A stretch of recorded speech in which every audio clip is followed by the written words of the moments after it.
Well, Canada could be welcoming some international travelers into the country as early as next month. The federal government is looking to allow fully vaccinated U.S. citizens to cross the border for non-essential travel first, and other visitors could follow just weeks later. CTV's Alyssa Thibault is live at the truck crossing.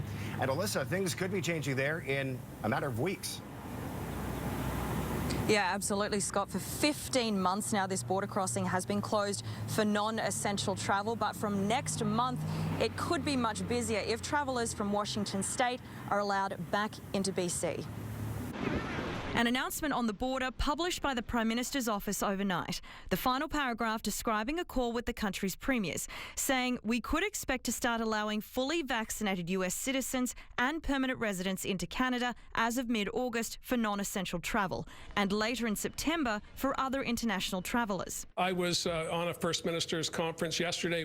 But details are still being worked out, whether travellers will need a negative COVID test and... A critical question will be, have you had 2 doses of vaccine? How to show proof of vaccination, with the White House already ruling out a vaccine passport. But for many British Columbians, the question remains when Canadians can drive south. There's ongoing discussions with our friends in the United States about the land borders.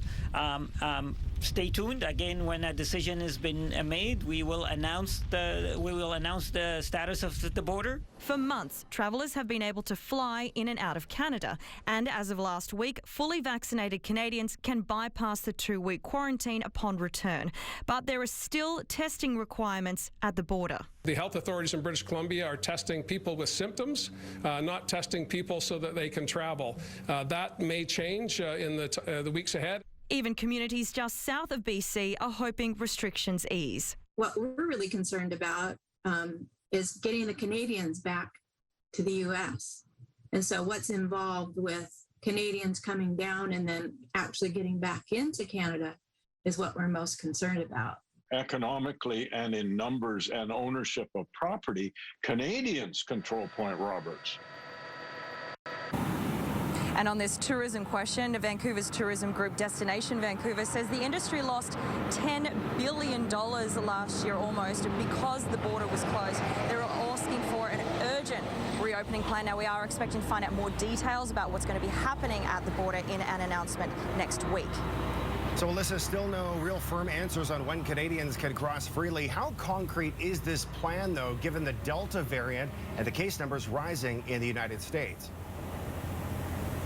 Yeah, and John Horgan was asked about that today, given with the variants. And you also have to consider that 44% of Americans have not yet had their first dose of vaccine. So the Premier says it will be a heavily monitored situation. And when asked if the border could close again, he said that they will be nimble if needed. Scott? Okay, thank you, Alyssa.